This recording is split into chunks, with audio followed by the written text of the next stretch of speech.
Pang-ilang palugit na ba ang binigay ko sa inyo? Ngayon, kung hindi pa rin kayo makakapagbayad, kukunin ko lahat ng paninda nyo. Kunin na lahat yan. Lagot na. Nandyan na naman si Andrea. Hindi niya ako pwedeng makita. Wala pa akong pambayad sa kanya. Sa susunod na mangungutang kayo, siguraduhin nyo munang may pambayad kayo. Ang lakas-lakas mangutang at mga akong magbabayad. Pero pag sinil na, puro paawa. Ay, nako! Sisa, eto na yung mga gulay na... Oh, ayos ka lang? Anong ginagawa mo dyan? Shh! Hindi ako pwedeng makita ni Andrea. Ha? Bakit naman? Bakit hindi ka niya pwedeng makita? Basta... Hindi na kailangan. Nakita na kita, Aling Sisa. Ano na ho? Anong petsa na ho?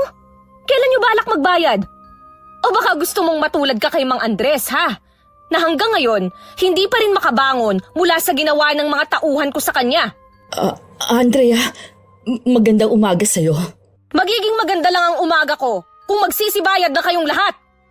Inis na hinampas ni Andrea ang lamesang pinagpapatungan ng mga paninda. Dahilan upang mahulog ang ilang gulay na nakapatong doon. Kita niya sa mga mata ni Aling Sisa ang pagkainis na siya rin mabilis na pag-ugong ng mga bulong-bulungan pero hindi na niya yon binigyan pansin. Ma'am Andrea, hindi niyo naman ho kailangang hampasin ang lamesa. Ay, oo nga po, ma'am. Huminahon lang ho kayo. Huminahon? Bakit? May pambayad na ba yan, ha? Wala. Wala pa ho. Kita nyo na? Tapos gusto nyo akong huminahon? Pasensya na ho, pero matumal talaga ang kita nitong mga nakaraang linggo. Wala pa talaga akong maibabayad ngayon, pero... Tama na! Ayoko nang marinig ang mga palusot mo. Nangako ka sa akin, di ba? Babayaran mo ako ngayon. Kaya nasa na? Ay, mawalang galang na ho, Ma'am Andrea. Magkano ho ba ang utang ng kapatid ko? Ako na lang ho muna mag-aabono. Hindi na. Kuya, utang ko to kaya ako dapat ang magbabayad. May pamilya ka rin kailangang pakainin. Ayos lang. Magkano ba? 1,000. 1,000 ho? Teka, bakit 1,000 na? 500 piso lang ang utang ko, hindi ba? Oo, 500 piso lang ang inutang mo. Pero tumataas ang interes niyan sa paglipas ng mga araw na pinagtataguan mo ko. Kita ni Andrea ang pagpupuyos ng galit sa mukha ni Aling Sisa. Nanilisik ang mga mata nito at nanginginig ang labi. Muling umugong ang mga bulong-bulungan. Kesyo nagkamali raw si Andrea ng kinalaban. Mapaklas ang natawa at natigilan nang saglit na pumula ang mga mata ni Aling Sisa. Ano yung nakita ko?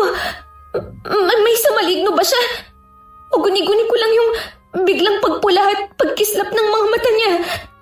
Pasensya na ho kayo sa kapatid ko, ma'am. Nagkasakit ho kasi ang anak niya. Kaya yung perang dapat pambayad sa inyo, nagastos na pambili ng gamot.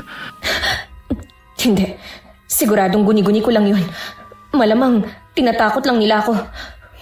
Diyan kayo nagkakamali. Ha! Napakasakiti naman ho yata ng anak nyo, Aling Sisa. Sisa, kumalma ka. Maraming tao sa paligid. Ayaw mo naman sigurong maging tampulan na naman ang usap-usapan, hindi ba? Eto, tanggapin niyo muna itong 300 piso. 300 piso? At anong gagawin ko rito? 1,000 ang utang ng kapatid mo. Sabi ni, walang pambayad ang mga to kaya dinadaan na lang ako sa paninindak. Kakaiba na talaga ang mundo. Ma'am, baka pwede hong hulugan ko muna. Paunang bayad lang ho muna yung 300. Magbabayad din ho kami agad. Sige, tatanggapin ko ang 300 pisong paunang bayad nyo. Pero... Salamat ho, Ma'am Andrea. Hindi naman ho pala totoong mabagsik kayo eh.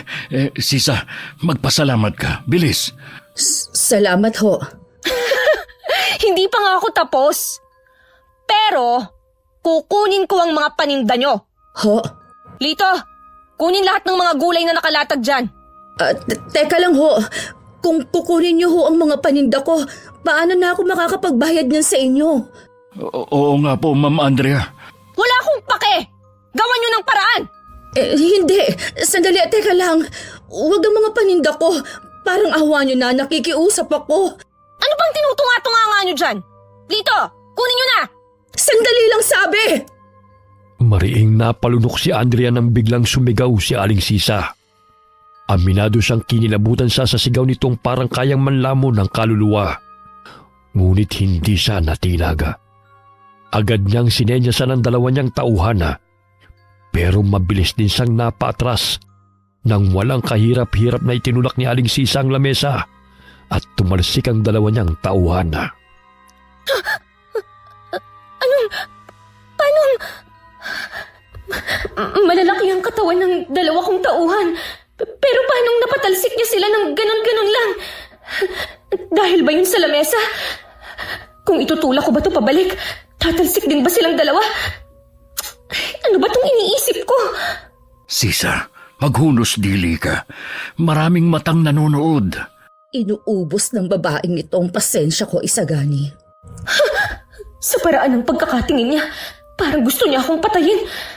O ba't siya pa talaga ang matapang? Ano ba? Pumangon kayo dyan, mga tanga! Ang lalaki ng katawan niyo! Babae lang yan! Ma'am Andrea, ako na ho ang humihingi ng pasensya sa nagawa ng kapatid ko. Huwag na ho nating palakihin pa ito. Nakikiusap ho ako sa inyo. Makikiraan ho. Makikiraan. Ano bang meron? Makikiusisa lang ho. Yung kapatid mo ang nagsimula eh! Bakit? Wala ba akong karapatang singilin kayo? Hindi ba namin pinaghirapan ng perang pinapautang namin sa inyo? Teka, si Insan yun ah. Nakikiusap lang naman ako.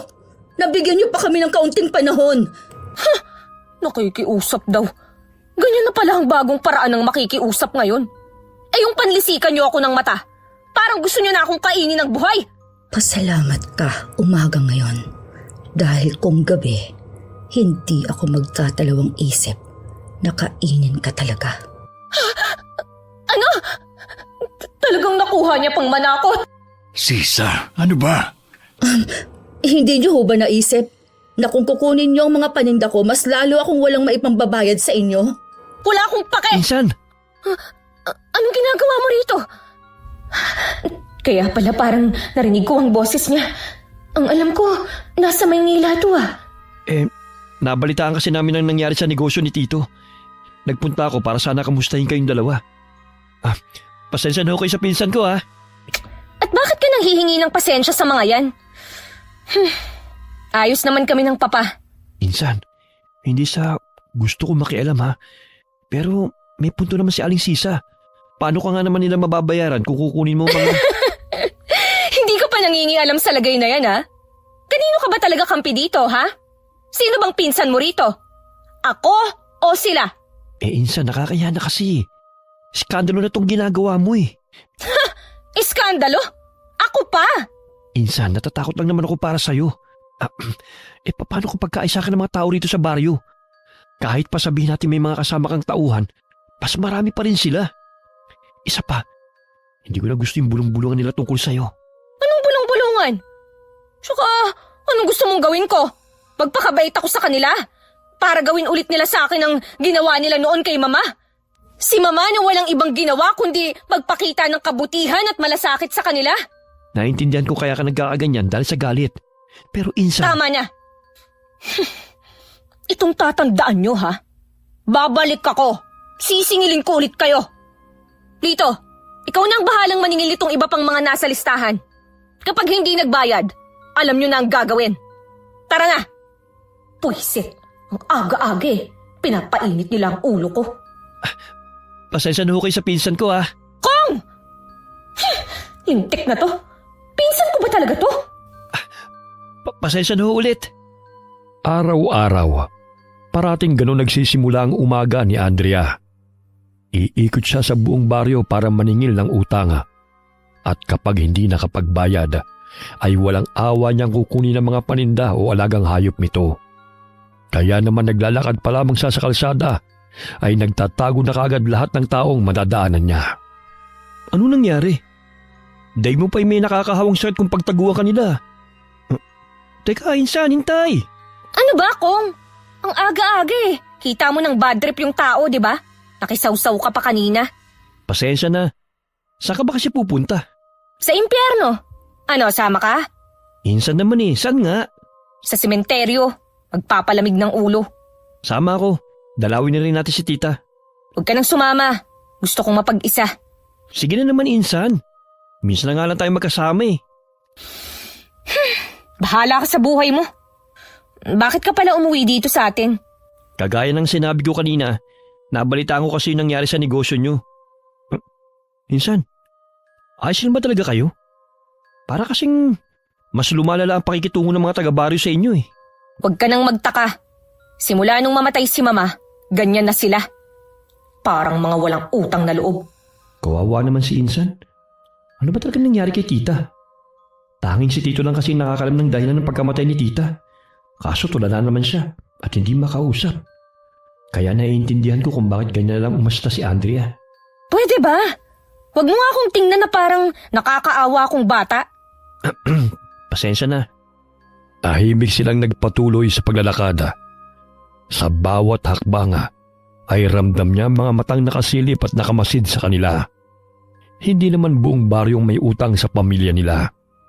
Ngunit hindi pa rin niya maunawaan kung bakit lahat ay tila umiiwas. Pinili na lamang niyang huwag pansinin ang mga ito. Pagkarating nila sa sementeryo. Insan, may babae sa punto ni tita. Sino kaya yon? Ha? Babae? Oo, ayun oh. Kilala mo? Hindi. Ngayon ko lang din siya nakita. Malabo namang kamag-anak ni Mama. Wala naman siyang kamag-anak dito sa baryo eh. At pagkatapos ng pagtataksil na ginawa ng buong baryo sa kanya, may lakas pa silang dumalaw sa puntod niya. Sino kaya siya? Sa liit ng baryo natin, halos lahat ng tao rito kilala ko na. Pero parang ngayon ko lang siya nakita. Posible bang dayuhan? Pero masyadong liblib tong baryo natin kaya malabo yun. Oh, palis na siya pinsan. Manang! Manang! Sandali lang po! Insan, tara! Insan? Sandali. Parang namumukhaan ko siya. Ha? Hindi ko lang maalala kung saan kami nagkita. Manang, teka! Sandali lang ho! Teka, Insan, sandali! Antayin mo ako!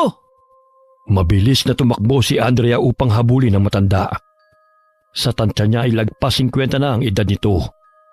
Nakasuot ng itim na belo at may katangkaran. Hinabol niya ito hanggang sa bungad ng kakahuyan. Ngunit nang akmang maabutan na niya, bigla na lamang itong naglaho na parang usok. Anong... namamalikmata lang ba ako? Bakit ka tumigil? Asa na siya? Naging... usok. Ha? Nakita ko. Bigla siyang naging usok at nawala. Insan, huwag ka naman magbiro ng ganyan. Nasa gubat tayo. Huwag ka namang manakot. Seryoso, nandito siya kanina. Hahawakan ko na sana ang balikat niya. Tapos, bigla siyang naging puting usok at nawala. Ha? Puro na lang ba ha ang sasabihin mo? Kasi Insan, parang ang labo naman nun eh. Biglang naging usok, tapos naglaho. Ano yun? Magic? Seryoso nga ako. Mukha ba akong nagbibiro?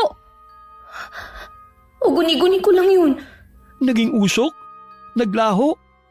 Ha? Insan, hindi kaya... Hindi kaya ano? Hindi kaya engkanto yun? Engkanto? Bakit naman dadalawin ng engkanto ang puntod ng nanay ko? Oo nga no. Pero kasi wala namang taong biglang nagiging uso at naglalaho eh. Baka naman guni-guni mo lang yun. Ewan, hindi ko alam. Tara na nga. Pero asa na kaya yung matanda? Bigla siyang kinilabutan sa isipin na baka hindi nga tao ang nakita nila kanina. Ngunit ipinagkibit balikat na lamang niya yon. Lumapit siya sa puntod ng kanyang ina. Ngunit natigilan ng mapansin ang kakaibang bulaklak. Pilak ang mga talulot nito. Mabango. Ngunit taglay ang isang halimuyak na mahirap ipaliwanag. Anong klaseng bulaklak naman to? Insan, ano yan? Ang ganda naman yan. Teka, O bakit? masama ang kutob ko dyan eh. Sabi kasi nila, kapag may bulaklak na ganyan, Yung pilak ang talulot, hindi raw basta tanim ng tao yan. Madalas daw, regalo yan ng mga hindi tiga rito. Regalo? Teka, anong ibig mong sabihin sa hindi taga rito? Di tiga rito. Ibig sabihin nun, hindi tao. Minsan, ewan ko ha. Pero kung tutungang biglang naglaho yung babae kanina, baka nga hindi siya tao. At siya lang naman ang posibleng nag-iwan yan. Dahil siya lang naman ang naabutan natin dito, di ba? Sa bagay, may punto ka. Pero bakit parang pamilyar sa akin ang bulaklak na to? Akin na, Insan. Ako na magtatapon. Ha? Sige. Nag-aalangan mana. Iniabot niya kay Kong ang bulaklak. Sinundan niya ito ng tingin at pinanood habang inililibing ni Kong ang bulaklak sa may di kalayuan. Nagtataka man kung bakit yun inilibing ni Kong. Hinayaan na lamang niya ito at muling ibinaling ang tingin sa puntod ng ina. Mama, sino ho yung babaeng dumalaw sa inyo kanina? Ano ho ba siya? Kilala niyo ho ba siya? Napakarami ko hong gustong itanong sa inyo. Gaya na lang kung ano ba talagang nangyari noon. Puro malabong alaala lang ho kasi ang meron ako eh. At ang katotohanan, wala man lang ginawa ang buong baryo para tulungan kayo. Bigla na lang silang nanahimik pagkatapos ng lahat ng tulong na ibinigay niyo sa kanila. Sana lang pwede kong tanungin ang papa. Pero kahit tanungin ko siya, hindi niya rin naman ako masasagot. Kumusta na pala si Tito? Ganun pa rin. Tulala at hindi makausap. Sabi ng doktor, severe psychological shock daw. Nagpa-treatment si papa, pero parang wala pa ring pagbabago.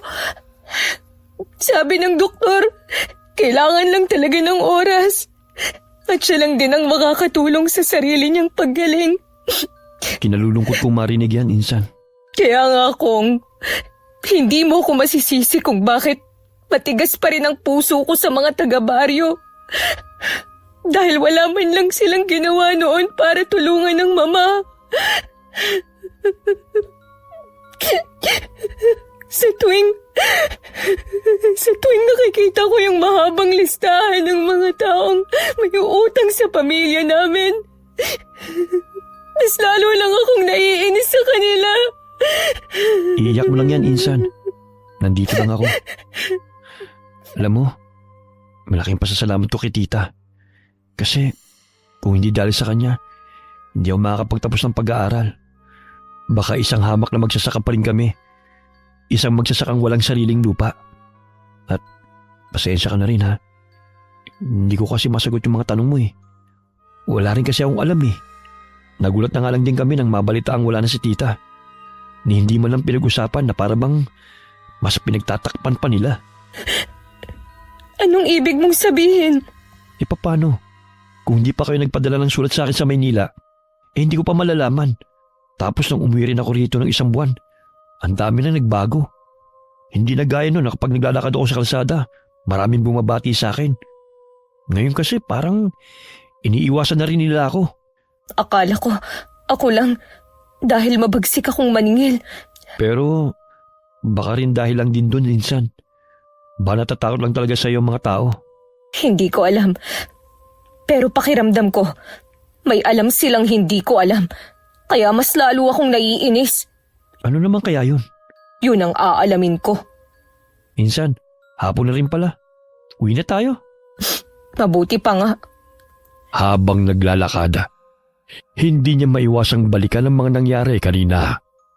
Hindi niya may paliwanag, pero pakiramdam niya konektado ang lahat ng yun sa kanyang ina. Pagdaan nila sa bahay ni Aling Sisa, napansin niya ang pamilyar na bulto ng tao. Hindi niya alam kung bakit, pero mas lalo siyang kinilabutan. Umalis ka na at wag ka na magpapakita ulit. Dahil kung hindi... Anong gagawin mo? Baka nakakalimutan mo lahat ng meron ka. Sa akin nang galing. Bakit ka huminto? Teka, bahay to nila Aling Sisa. Huwag mong sabihin, balak mo pa siyang singilin ngayon. Insan naman, anong oras na? Aray! Shh! Huwag kang maingay dyan. Dito tayo, bilis. Aray, bakit ba? Ayun oh, hindi ba parang pamilyar yung matanda? Saan? Alin? Ayun, yung kausap ni Aling Sisa, di ba? May kausap ba siya? Bakit? Insan, bakit ganun? Yung kausap ni Aling Sisa. Oo nga. Pamilyar siya, di ba? Hindi. Insan, yung kausap niya. Tingnan mo.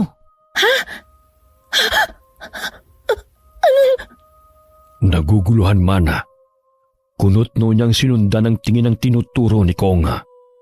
At gano'n na lamang ang gulat niya nang makita ang malaking usok na hugis babae. May kulay pulang mga mata ito. Habang si Aling Sisay seryoso lang na nakatingin doon na para bang hindi man lang natatakot o natitinag. Aray! Ano yun? Ang ulo ko. Yung malalabong alaala. Bakit pamilyar sa akin ang amoy at ang usok? Insan, umalis na tayo rito. Tara na. Insan, ayos ka lang? Bigla akong nahilo. Ha? Hindi ako natitinag sa'yo! Sisa! Pasok ka na rito! Bilis! Itong sa'yo! Masyadong pambata ang mga laruan mo. Hindi ako kayang supilin ng simpleng asin mo lang. Kuya Isagani! Ayos lang ako. Pumasok ka na sa loob at puntahan ng anak mo. Pero paano ka? Ako lang bahala rito. Bagaman nahihilo, nakita niya na muling inatake ni Manong Isagani ang nilalanga. Sinabuhay nito ng asin ng lalaki. Ngunit agad siyang sinugod ng usok at natumba. Sa bawat paggalaw ng usok, lalong bumigat ang amoy nitong mabango na may halong lansa. Dahilan para lalong mahilo si Andrea. Kuya Isagani! Ayos lang ako. Hindi pa tayo tapos. Hindi ko hahayaang makuha mo ang kapatid at pamangkin ko. Itong sa'yo! Saan ko ba ito nakita noon? Ang amoy ngayon. Pamilyar. Ang ulo ko. Insan, teka, ano ba nangyayari sa'yo? Hindi ka pwede mahimatay dito. Insan! Hangal ka kung inaakala mong kaya mo ko. Sisa, pumasok ka na sa loob. Kuya Isagani! Kung kailangan mo, hindi ba? Bakit hindi akong harapin mo? Sisa, wag. Nakikiusap ako sa'yo. Kuya, hayaan mo ko. Laban namin to. Hindi mo siya kaya. Pero, Isipin mo na lang ang anak mo. Pumasok ka na. kuya! Insan, ayoko pang mamatay. Tayo na! Teka, huwag mo akong yugyugin. Lalo lang akong nahihilo. Hindi! Anong, bumalik ka na sa puno ng dalakit kung saan ka naggaling! Mabilis na napasinghap si Andrea nang biglang maglaho si Aling Sisa. Sa sobrang bilis ng pangyayari, nasilay na lang niya ang isang bultong nakalutang sa ere. Natatakpan ito ng usok, kaya halos hindi niya maaninag. Ngunit may ginawa itong nagdulot ng malakas na sigaw. Kasunod ang paglaho ng usok at ang pagbagsak ni Aling Sisa sa lupa. Sisa! Ayos lang ako. Ano nangyayari?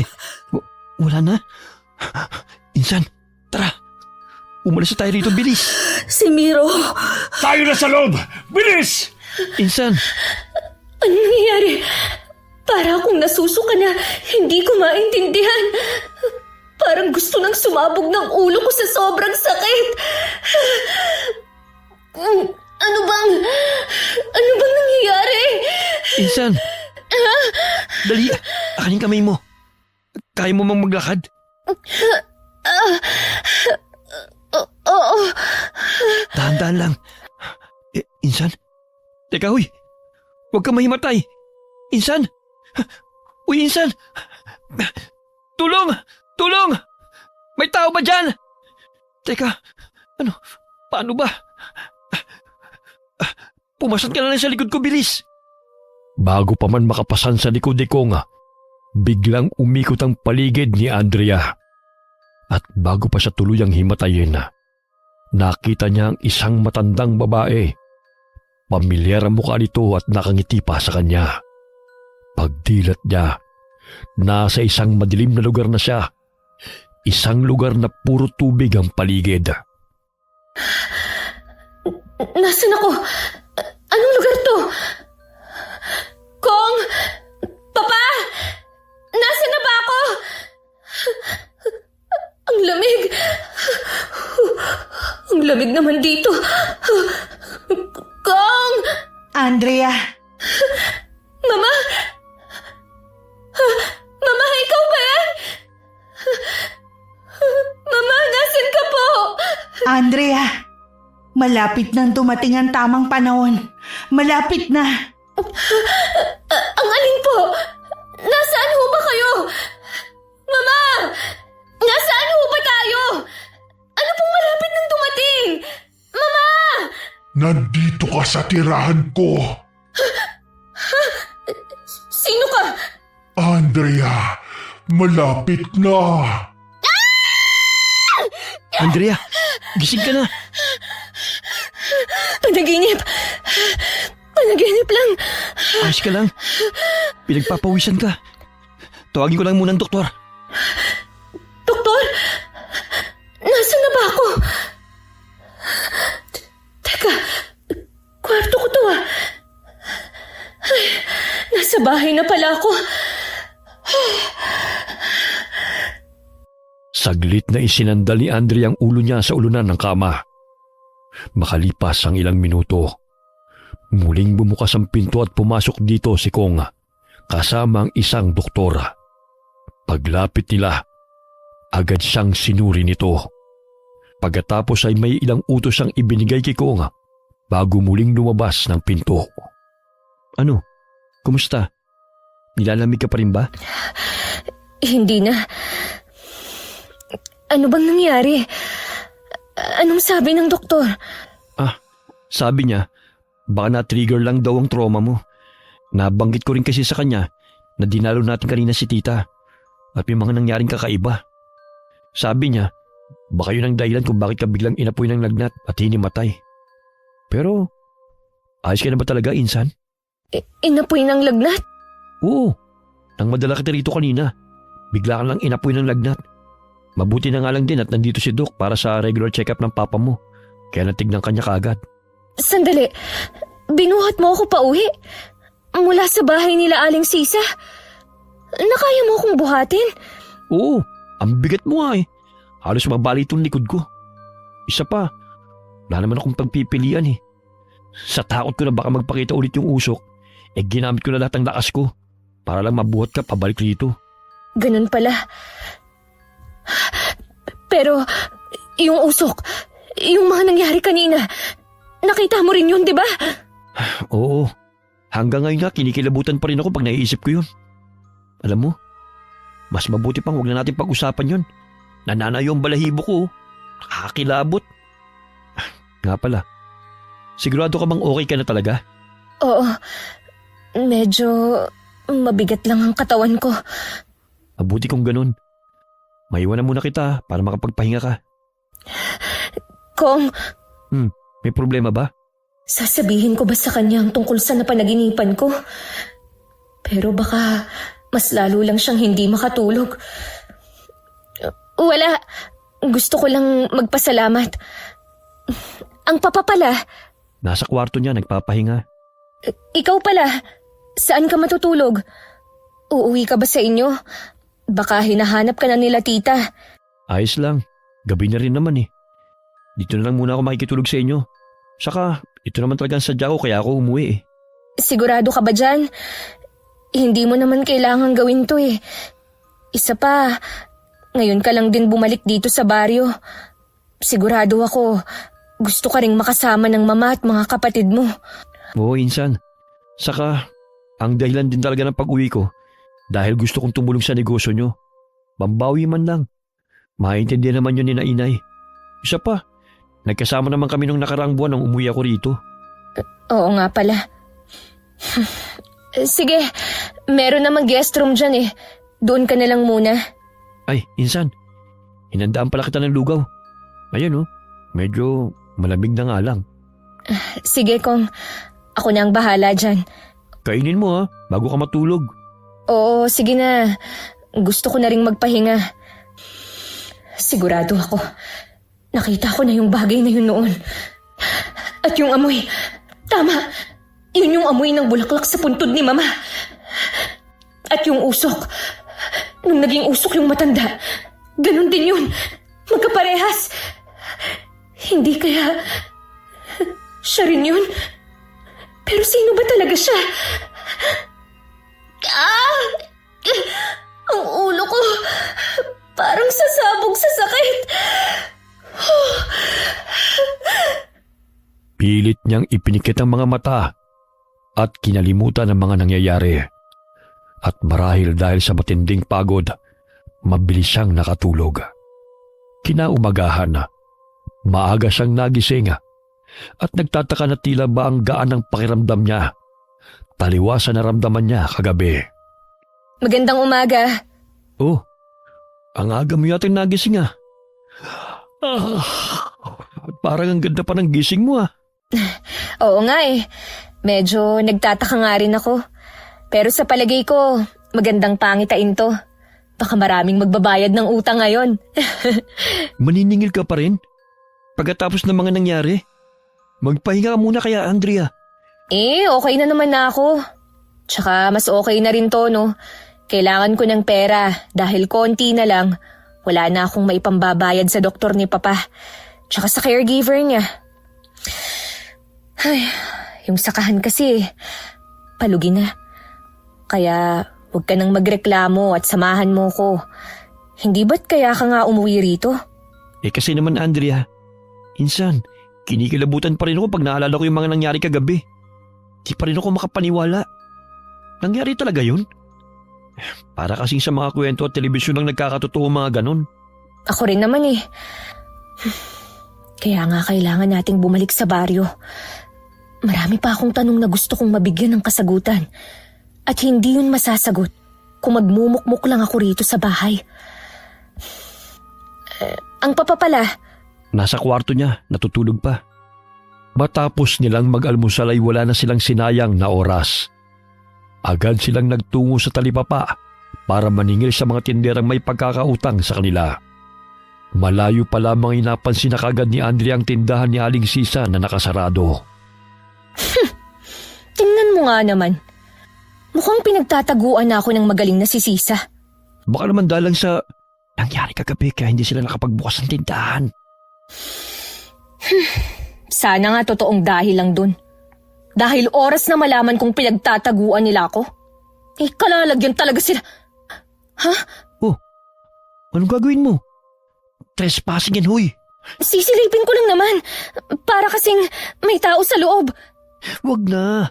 Hayaan mo na yan, insan. Sandali lang. Para talaga kasing may tao sa loob eh. Andrea, pinagtitingin na tayo ng mga tao. Baka mamaya may mawala pa dyan. Ikaw pa mapagbintangan. Mahirap na. Shhh! Sinong nandyan? Aling Sisa! Insan. Aling Sisa, alam kong nandyan ka. Huwag mo na akong pagtaguan pa. Hindi mababawasan ang utang mo kung magtatago ka. Aling Sisa! Mabilis na napahinto si Andrea nang bumukas mag-isa ang pinto. Madilim sa loob. Masyadong tahimik. Inilibot niya ang tingin pero walang kahit na sinong naroon. Doon niya napansin ang manipis na usok na marahang gumagapang mula sa sulok. Aabante na sana siya pero agad siyang hinila pabalik ni Konga. Wag na! Parang may nakita akong usok. Ha? Insan naman eh. Huwag kang manakot ng ganyan. Baka guni-guni mo lang yun. Tara na. Tingin ko naman walang tao talaga dyan. Baka nakalimutan lang isara. Baka nga guni-guni ko lang. Nagsasalita talaga ako eh. Si Aling Salazar, hindi ba't may utang ninyo sa'yo? Oo. Tara na nga. Tapusin na natin ang paniningil para mabawasan naman tong mahabang listahan ng mga walang utang na loob. Aling Salazar! Nakita ko na ho kayo! Hindi nyo na kailangang magtago! Gaya ng nakagawian na, isa-isa na lang pinuntahan ng mga tindahan at kabahayan ng mga pamilyang may pagkakautang sa kanila. Pagsapit ng tanghalian, saglit silang umuwi upang kumain, bago muling bumalik para tumuloy sana sa koprasan. Ngunit napahinto si Andrea nang matapat sila sa bahay ni Aling Sisa. Kong, sandali lang. Bakit? May problema ba? Naamoy mo yun? Parang... Anong amoy yun? Parang amoy na susunog. Oo nga no. Parang galing sa loob ng bahay ni na Aling Sisa. Hindi kaya bumalik ulit yung usok na hugis sa babae? Insan, tara na. Umalis na tayo rito. Ayoko pang mamatay no. Sandali. Hindi pa tayo sigurado kung totoong bumalik yung usok. Baka naman nagsisigalang sila. Uy, teka. Ano naman yung gagawin mo? Sisilipin ko lang. Ayan ka na naman eh. Mas mabuti nang makasiguro tayo. Isa pa, ang dami pang tanong sa isip ko na hindi pa nasasagot. At malakas talaga ang pakiramdam ko na yung matandang kausap ni Aling Sisa kahapon ng hapon at yung matandang nakita natin sa puntod ni Mama na naging usok ay iisa lang. May kausap ba talaga matanda si Aling Sisa kahapon?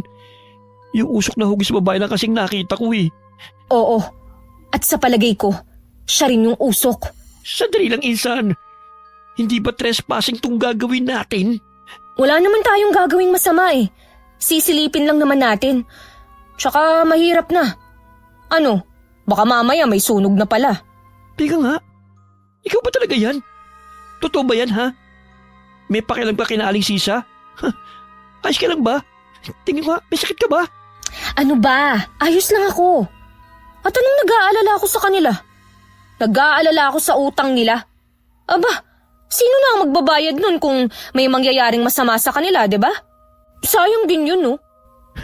Iba ka talaga, Insan. Huwag ka nang maingay dyan. Ano bang sinusunog nila? Bakit sobrang nakakasulasok naman ang amoy? Insan, ako natatakot dito sa gagawin natin eh. Daig pa natin ang espiya. Shh! Huwag kang maingay. Tingin ko, doon nanggagaling ang amoy.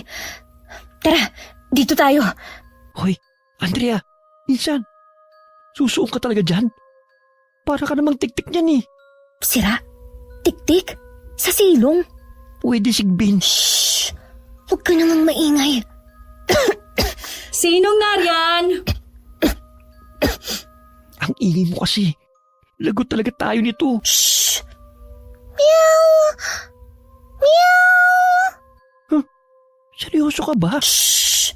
Baka pusa lang yon, huwag mo na lang pansinin. Paano na ngayon, Kuya Isagani? Ano nang gagawin natin? Para namang hindi bumubuti ang lagay ng anak ko. Baka dapat ipatingin na natin siya sa doktor. Hindi na tumatalab sa kanya itong mga halamang gamot ko eh. Wala akong makita.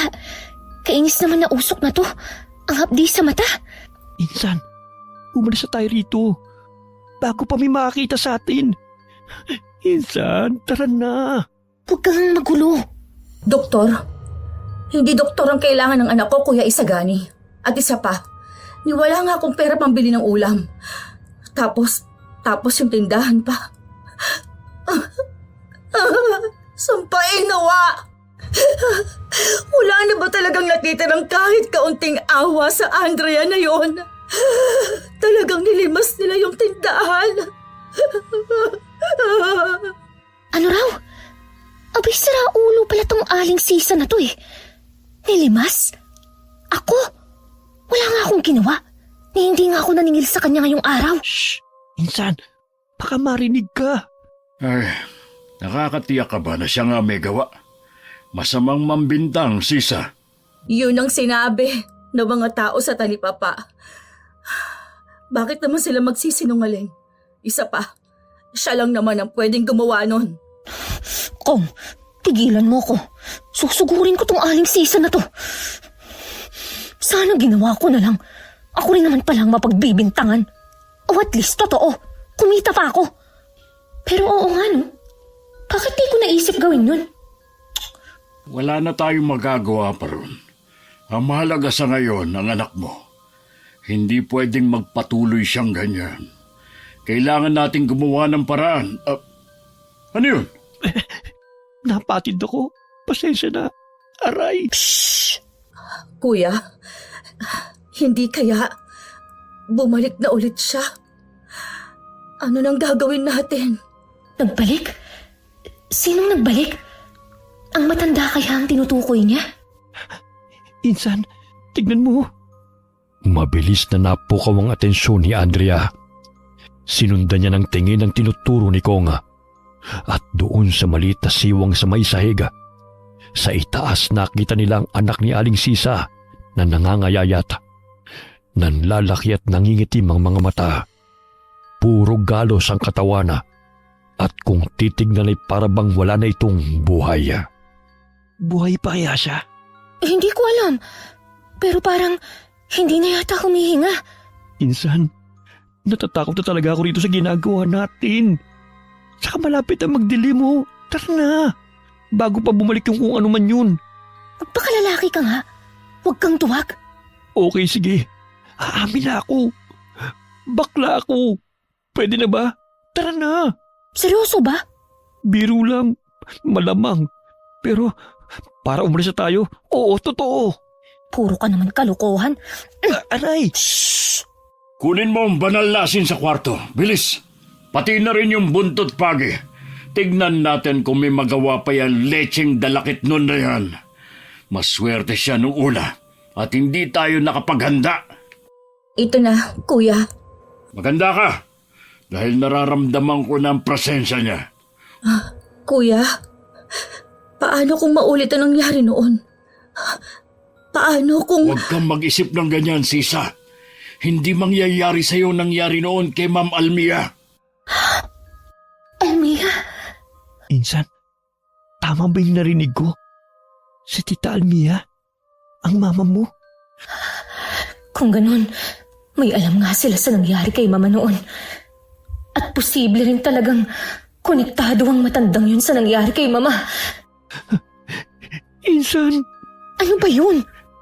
yung usok. Biglang napalingon si Andrea.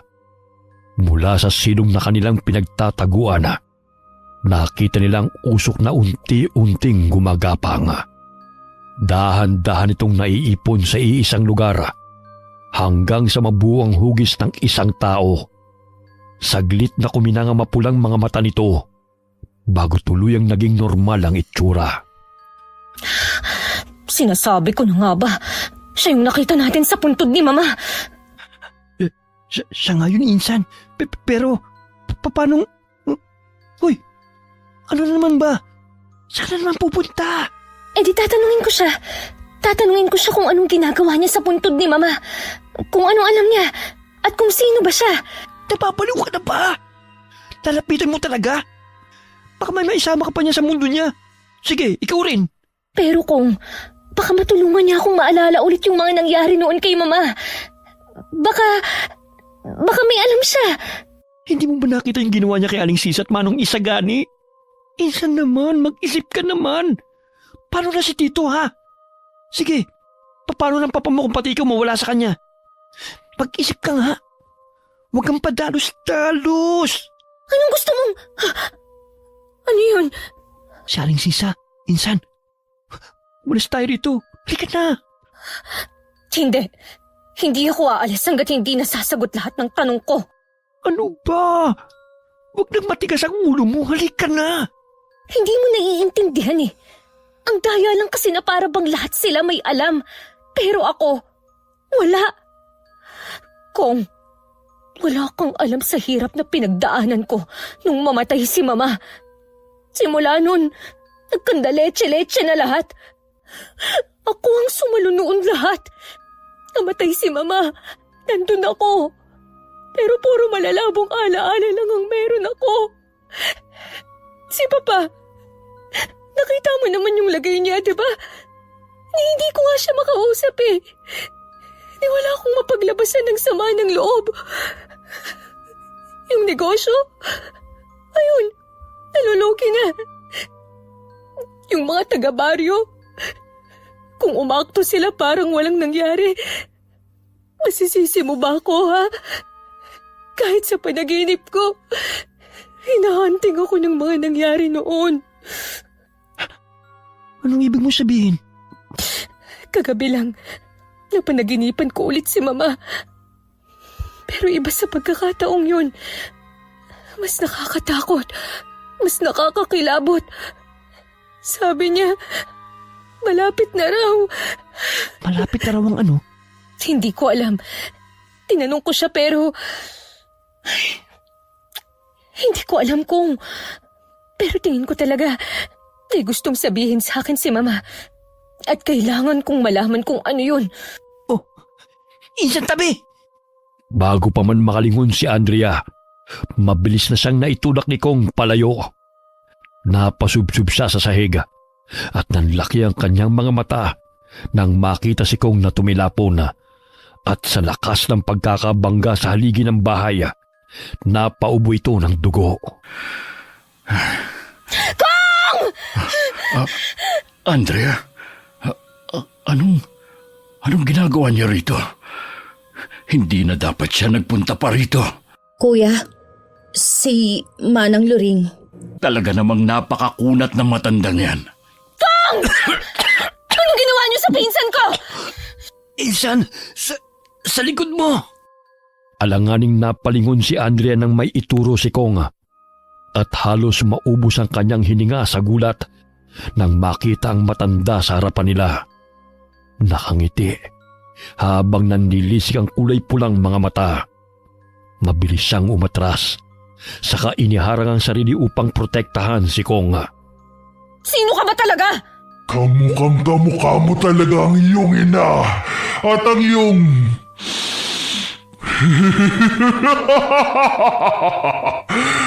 taglay mo pa rin. Sino ka? Bakit mo kilala ang mama ko? Huwag mo na siyang idamay pa rito, Loring. Kami naman talaga ang sadya mo, hindi ba? Sagutin niyo ang tanong ko! Anong alam niyo? Anong alam niyo sa pagkamatay ni Mama? Huwag kang lalapit! Sisa, pumasok ka na sa loob at ilayo mo na rito ang anak mo. Paano ka, kuya? Ako na ang bahala. Tatapusin ko ng dapat matagal ko nang tinapos. Pero... Sige na! Kuya, gamitin mo tong mutya ng dalikit nun para makatakas rin kayo rito. Alam ko, wala itong gaanong epekto sa kanya dahil sa kanya rin nagmumula ang kapangyarihang meron to. Pero... Hindi. Gamitin mo yan pang protekta sa inyo ng anak mo. Ano ba? Sagutin mo ang tanong ko! Sino ka? Anong alam mo? Ngayon na! Loring! Humanap ka ng katapat mo! Etong sayo! Mabilis na kinabig ni Andreas Kong palayo nang biglang sumugod si Manong Isagani sa dalakit noon. Ngunit sa mismong sandali na tumama ang buntot pagi sa katawan ng nilalang, tila bang hagupit ng sakit ay dumaloy din kay Andrea. Dahilan para mapaluhod siya at mapasigaw sa sakit. Insan! Manong Isagani! Ang nilalang na yan ang kalaban nyo!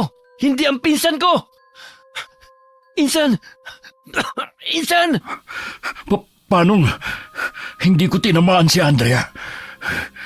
Pero paano? Hindi maaari. Paano nangyari ito? Isinakripisyo ni Ma'am Almi ang buhay niya para putulin ang sumpa. Pero bakit? Hindi niyo mailalayo sa akin ng anak ko! Anak ko siya! Hindi siya sa'yo! Hindi! Sisa! Anong nangyari? Bakit ako naapektuhan ng masaktan siya? Noong nakaraang gabi, Insan! Andrea! Ano ba nangyayari sa'yo? nakaramdam rin ako ng... hilo nang maging usok siya at akayin ni Manong Isagani. Ha?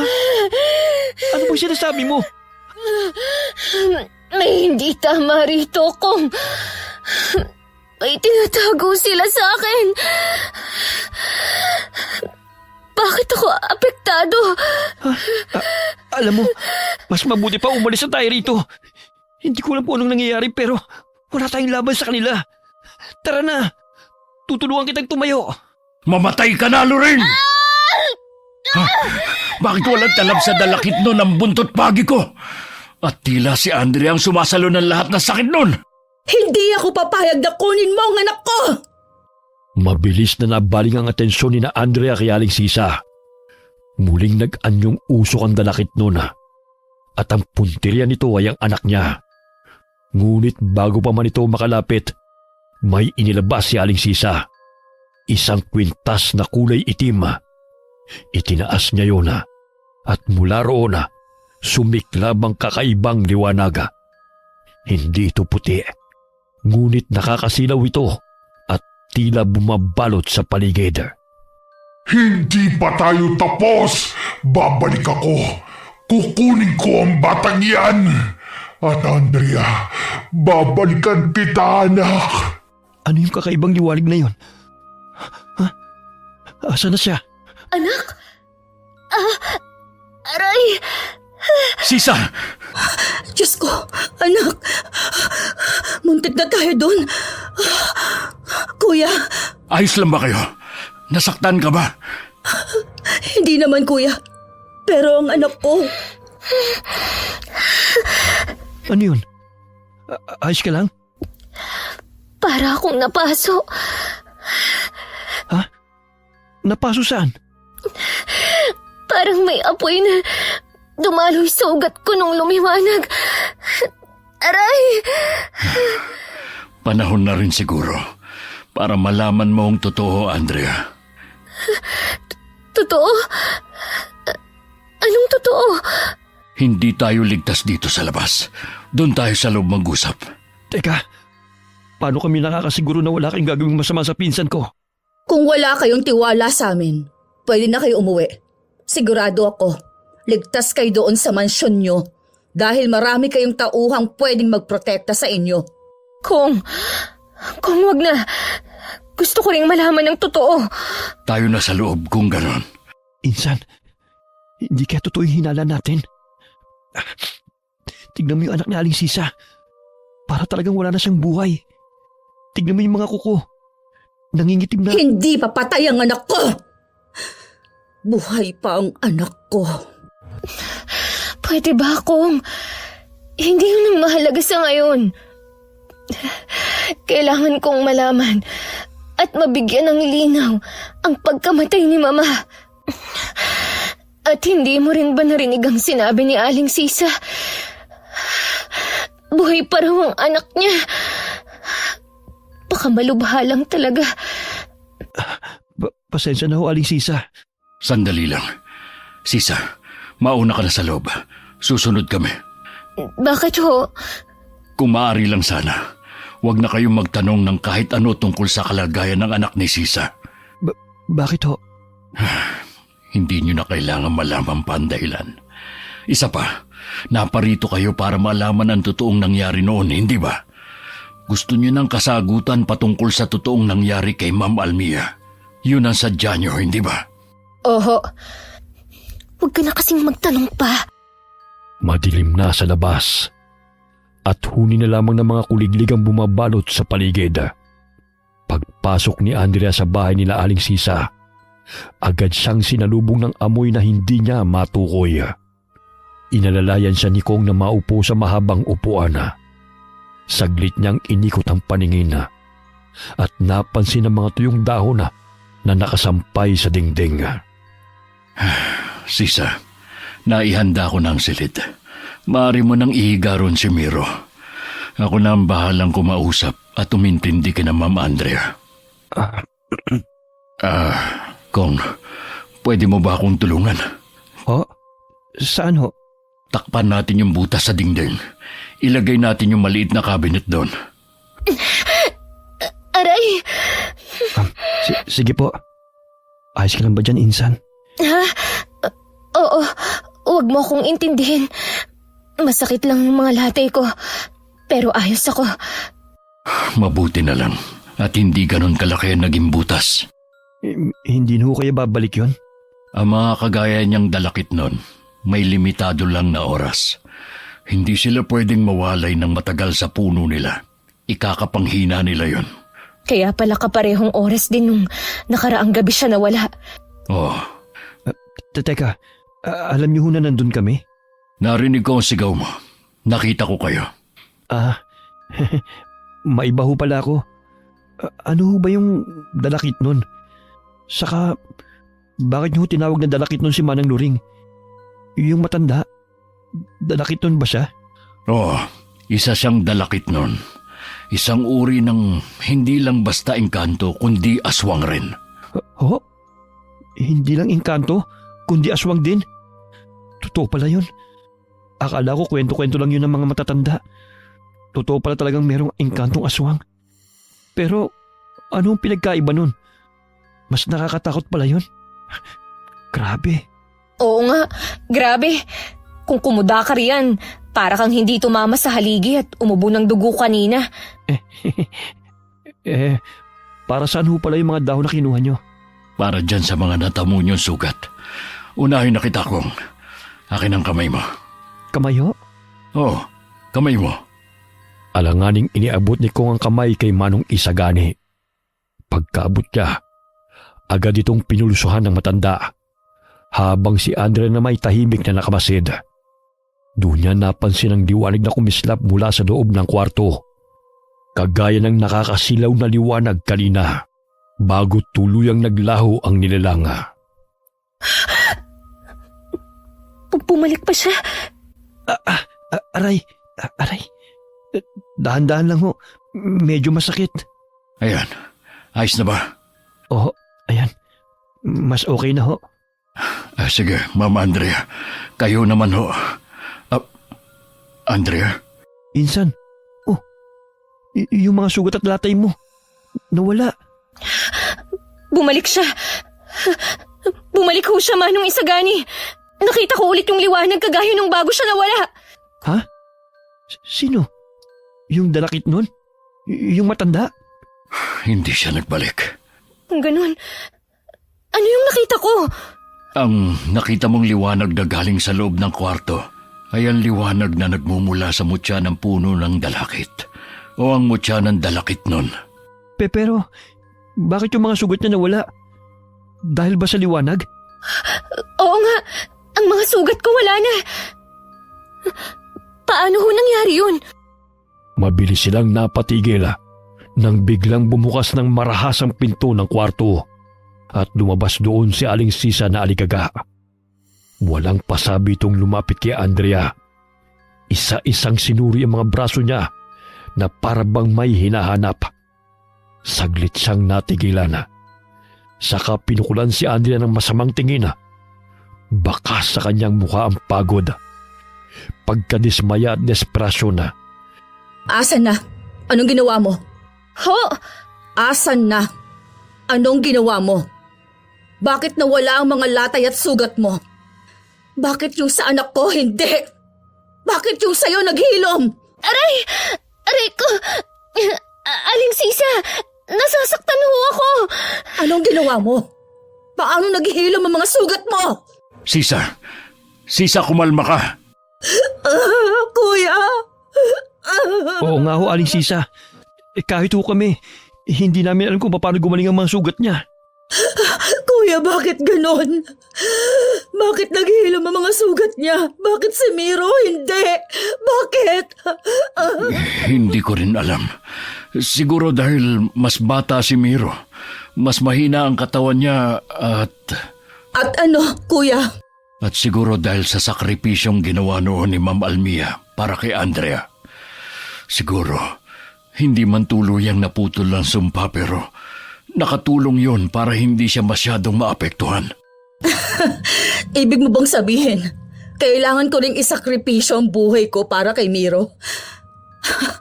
Humiling ako ng anak para may makasama ako. Tapos ngayon, kailangan kong mamatay para mabuhay siya? Asan ang hustisya doon, kuya? Paano mabubuhay ang anak ko pag nawala ako? Kuya, sinabi mo hindi ako magagaya kay Ma'am Almia. Pero bakit lumalabas na kailangan ko rin magsakripisyo?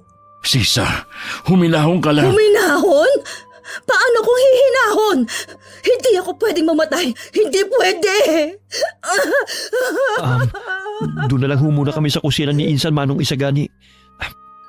Tara na, Insan. Mabilis na hinila ni Kong si Andrea palabas ng kusina. Naguguluhan mana. Nagpatianod na lamang siya. Mula sa loob, maririnig pa rin ang hagulgol ni Aling Sisa. Walang nagsasalita sa kanilang dalawa, na parabang pati ang gabi nakikiramay sa bigat ng kanilang dinanas. Ilang minuto pa, tumahimik na rin sa loob. Tumahimik na, Insan. Nakatulog na si Sisa. Pwede na kayong pumasok. Alam ko kung sinabi niyo na wag na kaming magtatanong ng kahit ano tungkol sa anak ni Aling Sisa. Pero, ano ho ba talagang nangyari sa anak niya? Nang mamatay ang mama mo, naroon ako. Nakita ko kung paanong walang awang kinitil ni Loring ang buhay niya. Ang dalakit nun na yon. Siya ang nagbigay ng swerte at yaman sa pamilya niyo. Ngunit siya rin ang bumawi nun nang bawiin niya ang buhay ng mama mo. Ano ang ibig niyong sabihin na siya ang nagbigay ng swerte at yaman sa pamilya namin? Matagal na hong mayaman ng pamilya ko. Totoo, ngunit hindi nalalayo sa sitwasyon niyo ngayon. Nalulugi na ang negosyo ng pamilya niyo noon. Ngunit dahil sa pagkagiliw ng dalakit noon kay Ma'am Almia, yun ang dahilan, kaya muli yung lumago. Totoong mabuti ang mama mo, Andrea. Hindi siya maramot at napakamapagbigay. Ngunit nagkamali siya ng kinaibigan. At sa paghahangad niya ng anak, nakipagkasundo siya sa kaibigan niyang si Loring, na isa palang dalakit nun. Nang dahil sa kasunduan? Kaya siya namatay? Gusto kong sabihin ganun niya. Ngunit ang totoo, dahil yun sa pagmamahal niya sa'yo. Sa akin? Ikaw ang gustong kapalit ni Loring sa lahat ng ibinigay niyang tulong sa iyong ina. Ilang dekada na rin ang lumipas na magsimula magkaroon ng taggutom rito sa baryo. Bata pa ako noon. Yun ang unang araw na nagparamdam sa amin ang dalakit nun. Ayon sa sabi-sabi, mayroon daw isang taong nakagambala sa kanya kaya ito nanalanta. Maraming namatay mula sa tagutom. Kasama na ron ang mga magulang ko na siyang nagtulak sa akin para maging kasapi sa isang samahan kontra sa nilalang na kung tawagin nila ay dalakit nun. Kami ang tumugis kay Manang Loring. At noong araw na namatay ang iyong ina, akala namin natapos na rin namin siya. Pero hindi pa pala. At ngayon, mukhang nagsisimula na siya. Ganun pala ang nangyari. Pero, bakit ito itinago ng buong baryo kay Insan ng totoong nangyari? Bakit walang kumalat na usap-usapan tungkol doon? Dahil yun ang pakiusap ng kanyang ina bago siya tuluyang namatay.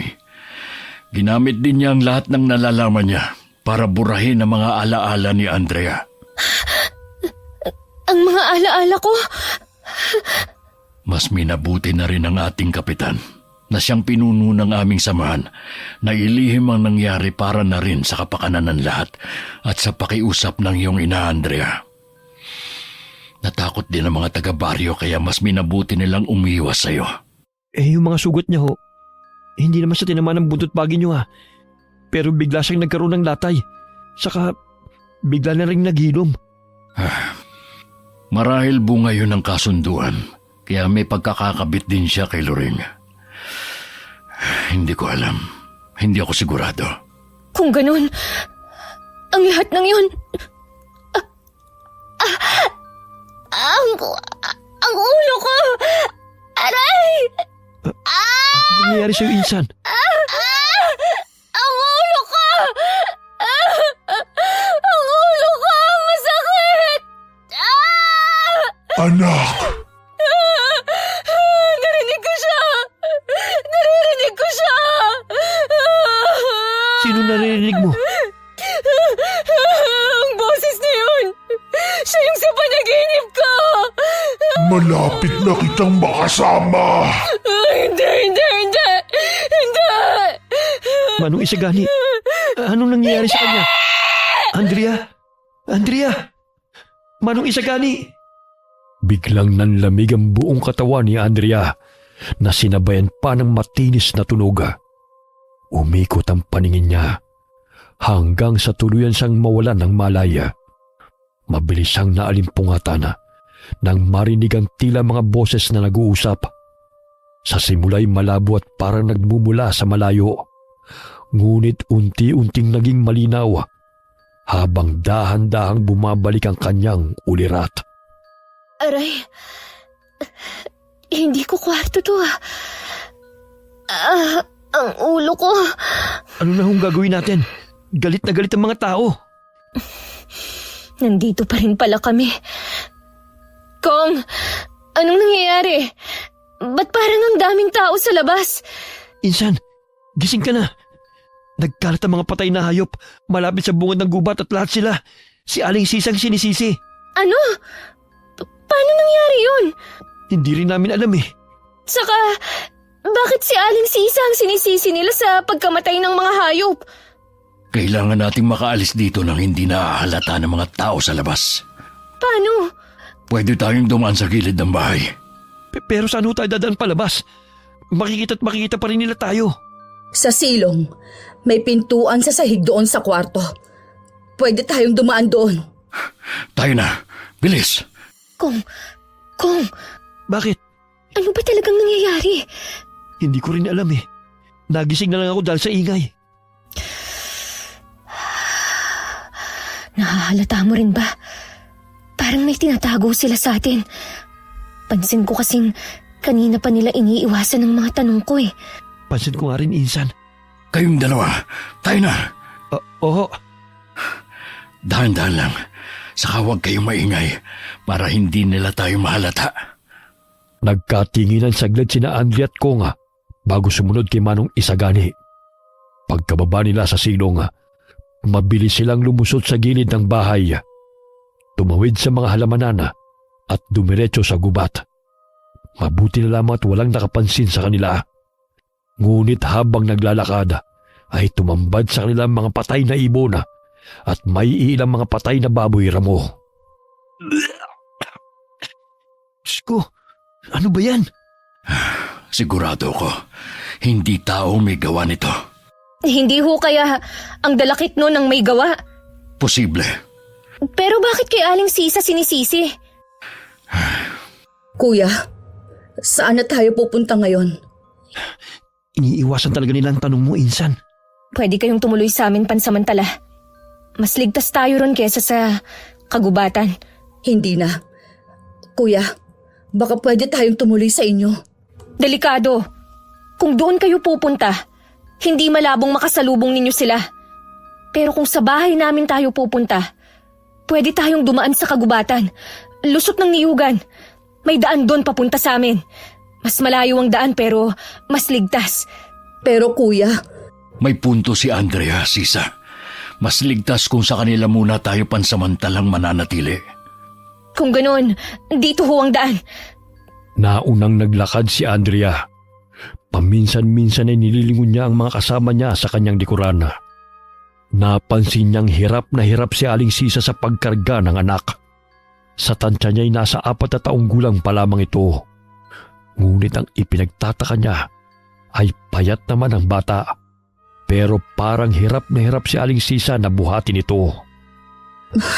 kanina pa tayo naglalakad. Malayo pa ba tayo? Konting tiis na lang ho. At ayun, natatanong ko ng bahay nila, Insan. Pansin kong nahihirapan na ho kayo, Aling Sisa. Gusto niyo ho bang magpahinga muna? Ay, hindi na. Kaya ko pa. Bilisan na lang natin na makapagpahinga na tayong lahat. Ayan, konti na lang. Malapit na ho tayo. Tuloy kayo. Ate Maya! Ate Maya! Mabilis na tinungo ni Andre ang kwarto ng kanyang ama at sakto namang nakasalubong niya roon ang doktor nito. Bahagya itong nagulat at napatulala nang sundan ng tingin ni Andre ang tinitingnan nito. Nakatuon yun sa anak ni Aling Sisa. Mabilis pa itong napa-sign of the cross na para bang nakakita ng multo. Ayos lang ho ba kayo? Para ho kayong nakakita ng multo ah. Ay, oo nga, Insan. Aling Sisa, si Doc Alvin ho. Siya yung doktor ni Tito. Magaling na doktor ho yan. Baka, huwag niyo sanang mamasamain. Pwede niyong ipatingin sa kanyang anak niya. Hindi! Hindi, doktor, ang kailangan ng anak ko. Kayo, bakit nagagalit kagad? Nasaan ho pala ang papa? Nasa kwarto niya ho ba? Kong, pupuntahan ko lang ang papa ah. Ikaw na lang munang bahala sa kanila. Sige, Insan.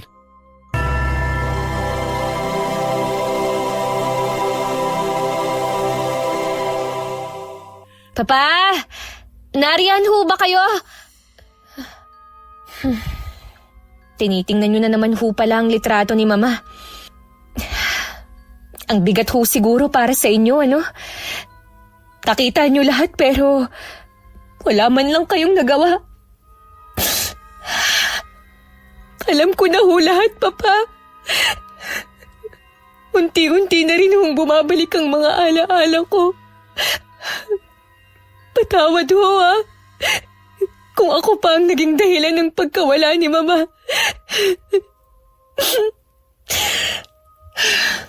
Huwag ho kayong mag-alala. Pagbabayarin ko ang lintik na luring na yun sa ginawa niya sa pamilya natin. Maiwan ko ho muna kayo. Babalik ho ako. Kong, may nangyari ba? Insan, tama nga ako.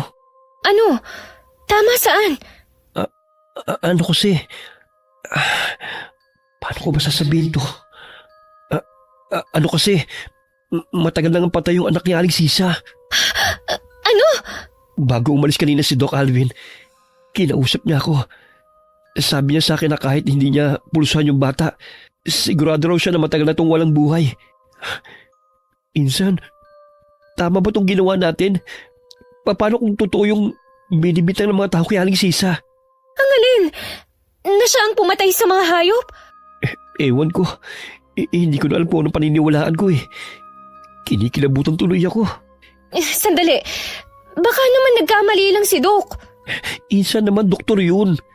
Ilang pasyente at bangkay nang nahawakan noon kaya imposible magkamali siya. Anong gagawin natin? Magpanggap ka na lang munang hindi mo alam ang totoo. Hahanap ako ng tiyempong makausap si Manong Isagani. Pakiramdam ko kasi may tinatago pa rin sila sa atin. Ano yun? Parang boses yun ni Ate Maya. Mabilis silang kumaripas ng takbo papuntang sala at doon nila nakita ang tagapag-alaga ng ama ni Andrea na siya ring katiwala kapag wala siya. Nanginginig ito sa takot habang nanlalaki ang mga mata na nakatitig sa anak ni Aling Sisa. Si Aling Sisa naman ay pilit itinatago ang anak habang mahigpit itong yakap-yakap. Hindi pa patay ang anak ko. Hindi siya patay. Ate Maya! Pagsabihan mo yung katulong mo, Andrea. Hindi ko gusto ang mga lumalabas sa bibig niya. Sige na, puntahan mo na muna dun si Papa. Pasensya ka na, Andrea. Pero mali yatang nagpunta pa kami rito. Sandali. Wala akong pakialam kung totoong buhay o patay ang anak ni Aling Sisa. Pero alam niyong pareho na kailangan natin ng isa't isa. Paano natin matatalo ang dalakit nun? Si Manang Luring. Hindi natin siya matatalo. Pero pwede natin siyang ikulong sa puno ng dalakit. Paano? Kailangan nating ibalik lahat ng bagay na nanggaling sa kanya at gamitin yon laban sa kanya. Kasama na dyan ang anak mo, Sisa. Ano? Isasakripisyo mo ang anak ko? Matagal na siyang patay, Sisa. Hindi. Hindi pa patay ang anak ko. Matagal na siyang patay, Sisa. Simula na magkasakit siya ng malubha, siya naging kapalit ng kapangyarihang hiniling mo sa puno ng dalakit. Hindi. Hindi. Hiniling ko kapangyarihang pagalingin ng anak ko. Iyon ang hiniling ko. Pero nagkamali ka na sinamba. Tama na, Sisa. Palayain mo na ang kaluluwa ng namayapa mong anak. Hindi! Hindi ko gagawin yun, kuya! Kailangan mong isaulin lahat para matapos na ito. Hindi pa naman huli ang lahat, Sisa. Pwede ka pang magsimula. Sigurado ako, kung nasaan man ngayon ang anak mo, masaya siya. Buhay pa ang anak ko. Buhay pa siya. Ito siya, oh. Buhay siya. Buhay siya, kuya! Tama na! Hindi ko po gustong putulin ang pag-uusap nyo. At naiintindihan kong hindi ito madali para sa inyo, Aling Sisa. Pero mas magiging mahirap to, hindi lang sa atin, kundi sa buong baryo na rin, pag hindi pa natin tinapos to. Naiintindihan? Naiintindihan mo? Bakit? Isa ka rin bang ina? Hindi po. Pero alam ko kung anong pakiramdam ng mawalan. Ako man ang nasa kalagayan nyo. Gagawin ko rin ang lahat para mabuhay ang mama ko. Hindi papatay ang anak ko.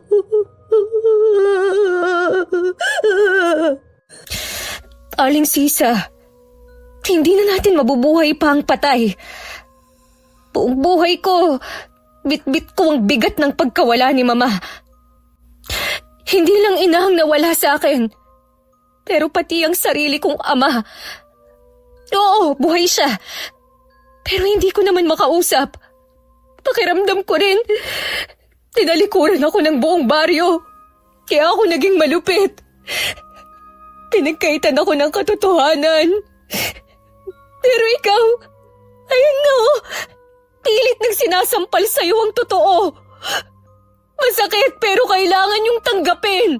Hindi pa nga siya patay! Patay na siya! Insan, tama na. Tama na ho. Pare-pareho na ho tayong pagod. Mabuti pa ho magpahinga na muna tayo. Hindi pa siya patay, hindi pa. Sabi sa akin ang dalakit nun, may kapangyarihan na mutya. Nakuha ko yung mutya. Mapapagaling pa siya nito. Gagaling siya. Sisa, Gagaling siya! pasensya na. Pero kailangan muna kitang patulugin. Anong ginawa mo sa kanya? Huwag kang mag-alala. Pinatulog ko lang siya. Paano yung nagawa yon? Manggagamot ako. At mayroon ding angking galing. Halos lahat ng albularyong may galing. Kayang gawin ang ginawa ko. Kailangan ko muna siyang patulugin. Dahil nauubusan na tayo ng oras. Tanghaling tapat na. Sigurado ko, pagsapit ng gabi, babalik siya para kunin ang gusto niya. Ano ang gagawin natin? Sabi niyo kailangang ibalik sa kanyang lahat? Ano yung ibabalik ni Andrea? Huwag niyo hong sabihin, kailangan kong mamatay. Sigurado akong may bagay na iniwan ng matandang yon sa iyong ina. Yon ang kailangan mong ibalik. Ano naman yun? Bagay? Ay, Insan, yung bulaklak sa punto ni tita. Oo nga! Pero nilibing mo yun sa simenteryo, di ba? Oo. Kailangan niyo makuha yon. Pero hindi ka pwedeng umalis ng bahay, Andrea. Delikado. Kung ganun, ako na lang hong kukuha. Sige. Ito, dalhin mo yan para protektahan ang sarili mo. Ano naman ho ito? Mabisang pangontra yan. Humayo ka na. Ha? Ngayon na ho? Sabi ko nga ho eh. Mag-iingat ka rin ah. Andrea, pwede mo ba akong tulungan? Ikalat natin tong asin sa buong bahay niyo. Kailangan din natin magpausok ng insenso at kamangyan. Sige ho. Mabilis silang naglagay ng asin sa paligid. Ngunit bago pa man matapos, isang mahinang pag-ungulang nanggaling sa silid ng ama ni Andrea. Agad siyang tumakbo roon at nadatna ng ama sa balkonahe. Nanginginig, hirap na umuungol at nakatitig sa malayo na para bang may nakikitang nakakatakot. Papa! Papa! Anong nangyayari? Ate Maya! Ate Maya! Papa! Pwede ko ba siyang matingnan? Sige ho, hahanapin ko lang si Ate Maya. Sige. Ate Maya! Ate Maya! Asan na ba siya? Ang sabi ko, bantayan niya si Papa eh. Kumusta ho? Bakit bigla na lang siyang nangisay at umuungol? Hindi naman ho siya ganyan eh. Ngayon lang nangyari na nagkaganyan siya. Ay, ano bang nangyayari? Bakit naman ngayon pa, Papa? Saglit siyang natigilan sa kakalakad nang mapansin ang isang bulto ng tao mula sa malayo. Masyadong malayo para maaninag niya ito. Pero mabilis niyang nakumpirma kung sino yon nang bigla na lamang itong maging usok at maglaho. Mabilis na gumapang kay Andrea ang kaba. Nakita ko si Manong Loring. Manong Isagani, ipasok ko natin si Papa, dali! Sigurado ka ba sa nakita mo? Hindi ho ako pwedeng magkamali. Insan! Insan! Si Kong, bakit nagbalik na siya agad? Kong, anong nangyari? Nakuha mo ba? Bakit ang bilis mo? Yung mga tao! Ang dami nila! Hindi ko alam kung paano nila nalaman. Pero papunta na sila rito. Ano? Yung bulaklak, nakuha mo ba? Oo, ito. Tinakbo ko lang. Ay, hinihingal pa ako. Teka lang. Paano na ho ngayon? Ang bulaklak na yan. Hindi yan isang ordinaryong bulaklak lang. Yan na nga yun. Kailangan may pumigil sa mga tao. Kailangan natin magsagawa ng ritual. Alam ko na. Kong, hanapin mo si Lito at utusan mo ang iba pang tauhan natin para pigilan sila. Ako ulit? Oo, hanapin ko si Lito. Manong Isagani, saan ho natin isasagawa ang ritual? Sa mismong tirahan niya, sa puno ng dalakit. Puno ng dalakit? Pero malayo rito ang totoo niyang tirahan. Hindi tayo makakapunta ron. Alam ko na ho, may puno ng dalakit sa likod bahay namin. Katapat mismo yun ng kwarto ni Mama noon.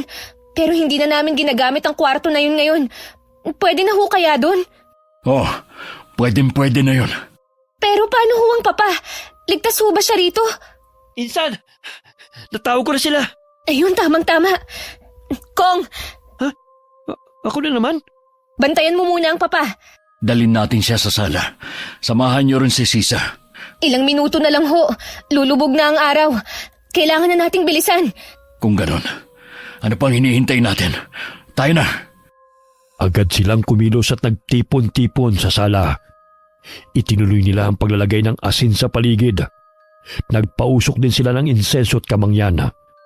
At nang matapos, bit-bit ang anak ni Aling Sisa at ang mutya ng dalakit, ay mabilis nilang tinungo ang nasabing kwarto. Mula sa labas, kita na ang pagkulay kahel ng langit. Kita rin doon ang mayabong na puno ng dalakit. Nagiging kulay kahel na ang langit. Ano na hong gagawin? Susunugin natin ang katawan ni Miro kasama ng bulaklak. Ho! Doon, kailangan nating mas lumapit. Pwede mo ba akong bigyan ng ilang minuto? Gusto ko lang magbigay galang sa pamangkin ko. Kahit sa huling sandali. Hayaan mong ipagluksa ko siya. Sige ho. Saglit na lumayo si Andrea. Pinanood niya mula sa balkonahe si Manong Isagani na dinala si Miro sa puno ng dalakit. Naglatag ng tuyong dahon at maingat na inihiga roon ng bata. Ipinatong sa dibdib ang bulaklak, saka nagsaboy ng asin sa paligid. Pagkalipas ng ilang sandali, gumalaw ang kanyang labi na tila umuusal ng dasal. Miro, patawarin mo kami sa bigat na sakripisyong ito. Hindi ka na namin kayang iligtas pero sa pagsasauli sa puno ng dalakit, makakamit mo ang katahimikan. Naway matahimik ka na at hindi na muling magdusa. Sumalangit nawa ang iyong kaluluwa. Amen. Hindi ho ba natin gigisingin si Aling Sisa? Hindi na. Magwawala lang siya ulit. Kailangan na natin magsimula bago pa tuluyang dumilim. Ako magsasagawa ng ritual. Ang kailangan mo lang gawin, manatili sa loob ng bilog na asin na ginawa ko sa kwarto. Kapag natapos na, gamitin mo ang kutsilyo at hiwain ang palad mo. Ipatak mo ang dugo sa mutya, saka mo to basagin. Paano ho kayo? Hanggat nasa bilog ako, ligtas ako. Isa pa, hanggat nasa akin tong buntot pagi, mapoprotektahan ko ang sarili ko. Magsimula na tayo. Agad na pumwesto si Andrea at sinunod ang bilin sa kanya. Habang si Manong Isagani sinimulan na ang ritual. Sa umpisa'y kalmado ang lahat. Hanggang sa unti-unting bumigat ang hangin. Nang akmang sisindihan na ni Manong Isagani ang mga dahon, biglang may gumapang na usok. Mabilis na naalerto si Andrea. Samantalang nanatiling kalmado si Manong Isagani. Narito na siya. Andrea, maganda ka. Ano man ang marinig mo, baliwalain mo. Sigurado akong lilinlangin ka niya. Hindi ako natatakot kay Manang Luring. Kung nakuha mo na ng aking ina, pwes ngayon, hindi ka na magtatagumpay! Ah! Andrea, hindi mo ko kalaban. Nakalimutan mo na ba ang taong pinagkakatiwalaan mo ang tunay na pumatay kay Almia? Hindi! Nililinlang mo lang ako! Umalis ka sa ulo ko! Ayaw kitang marinig! Insan! Insan, ano nangyayari? Buksan mo ang pinto! Huwag mong iwan sila, Papa! Laban namin to! Anak! Andrea! Mama! Hindi! Hindi! Nililinlang mo lang ako! Labanan mo, Andrea! Malapit ko nang matapos ang ritual! Andrea, anak! Nasasaktan ako! Mama! Ngayon na! Hindi! Nagpakita ka ring hinayupa ka! Etong sa'yo! Andrea! Huwag kang magpapadaig sa mga naririnig mo! Nililinlang ka lang niya! Biglang natigilan si Andrea. Nagkulay pula ang kanyang mga mata, kasabay ng matinis at nakakangilong tunog. Para siyang nabibingi. Saan man siya tumingin, wala na siyang ibang nakikita kundi kulay pulang paligid. Maging si Manong Isagani ay nagbago ang anyo sa kanyang paningin. Hindi! Hindi ito totoo! Hindi! Hindi mo ako malilinlang! Sa akin ka nagmula, Andrea. Huwag mo nang labanan. Lalo ka lang masasaktan, anak. Hindi! Hindi mo ako anak! Ah! Andrea! Labanan mo! Tandaan mo ang mga biling ko sa'yo! Tama! Ang kutsilyo! Ang kutsilyo! Andrea! Manahimik ka! Katapusan mo na! Napahiyaw si Andrea sa sakit ng hiwain niya ang kanyang palada. Sinikap niyang pinatulong dugo sa kwintas na mutya.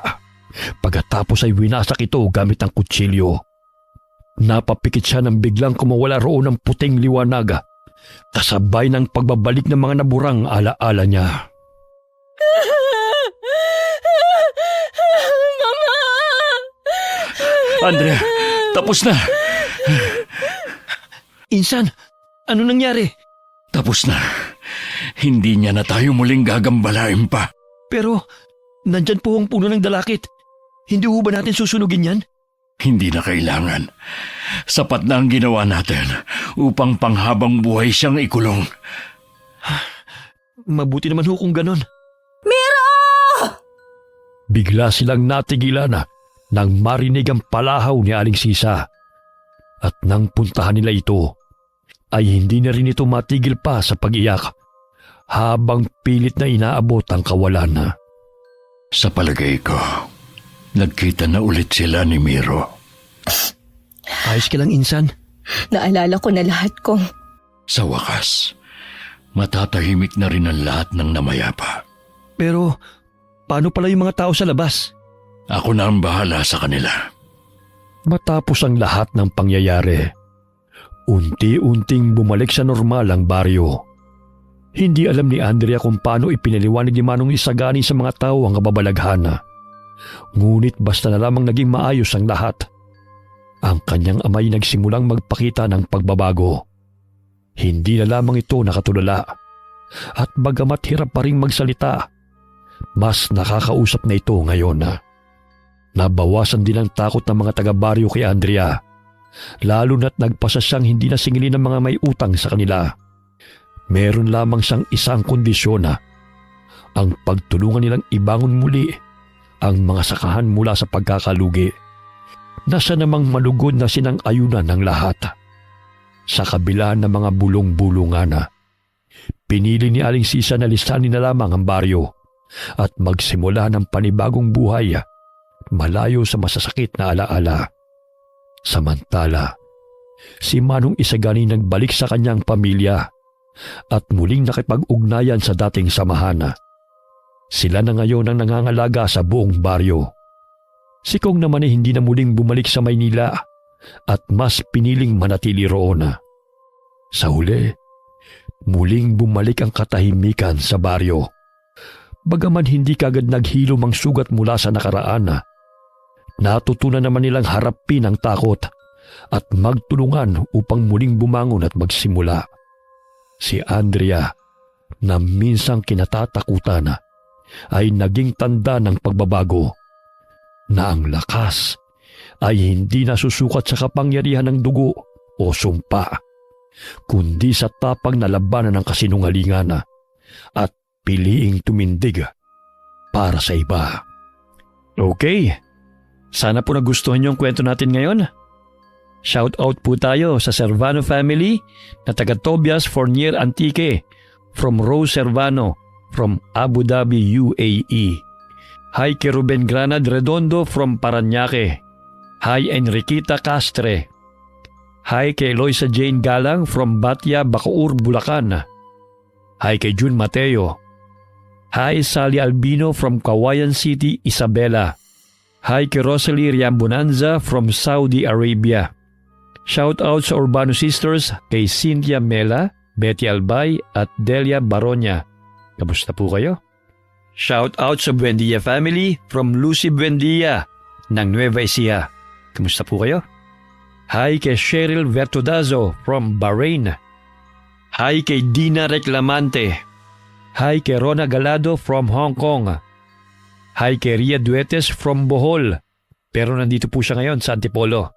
Hi Ria. Shout out po sa lahat ng OFW dyan sa France. Lalo na po kay Liza Rosario. Mabuhay po kayo. Hi kay Rangeline Alcantara from Ditumabo, San Luis, Aurora.